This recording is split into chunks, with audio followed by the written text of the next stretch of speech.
about this. I'd like to read.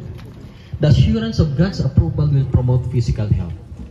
It fortifies the soul against doubt, perplexity, and excessive grief that so often sap the vital forces and induce nervous disease of a most debilitating and distressing character. I'd like to quote, excessive grief.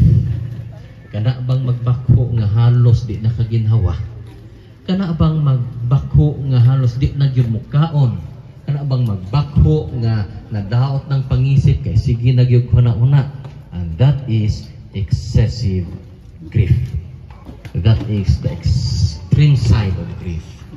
Always balance yourself.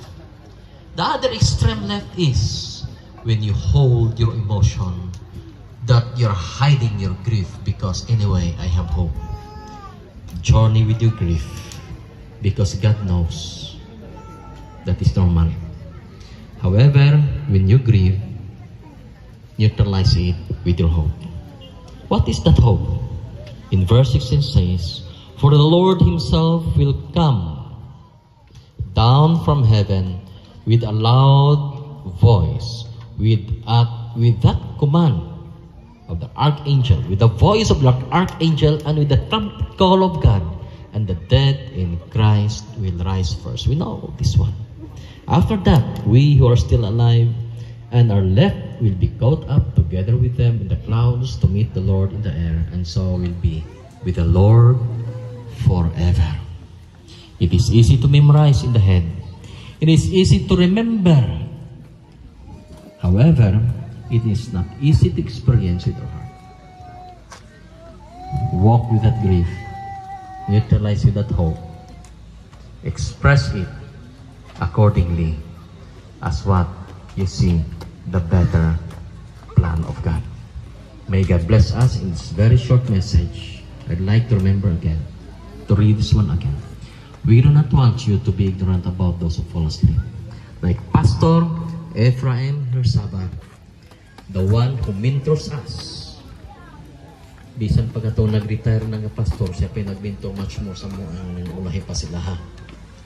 Or to grieve like the rest of men who have no hope. Because we have this hope. We have this hope. It gives us and helps us to keep ourselves in the hands of God. Thank you, Pastor Navarro, for reminding us that while we grieve, let us remember that Pastor Ephraim Hersaba is asleep. That's the word from Jesus. And when he sleeps, he will wake up. Not tomorrow, but when the Lord comes. So now, we will have our last glimpse. So as I have said, katong neighbors, churchmates, mga friends, and then nearer to the family.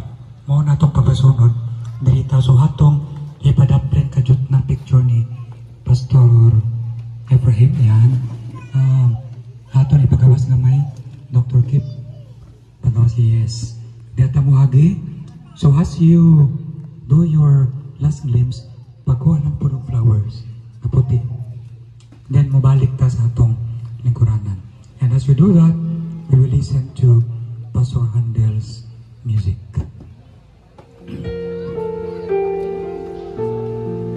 Everyone, please.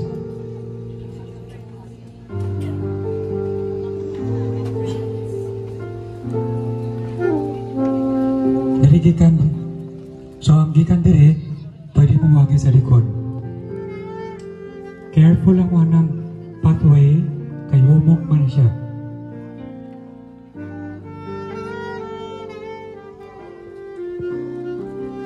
Mga friends, churchmates, kauban na seniors, relatives,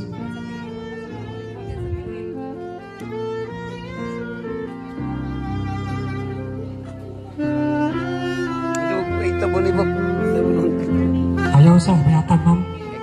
lang sa loob nga ng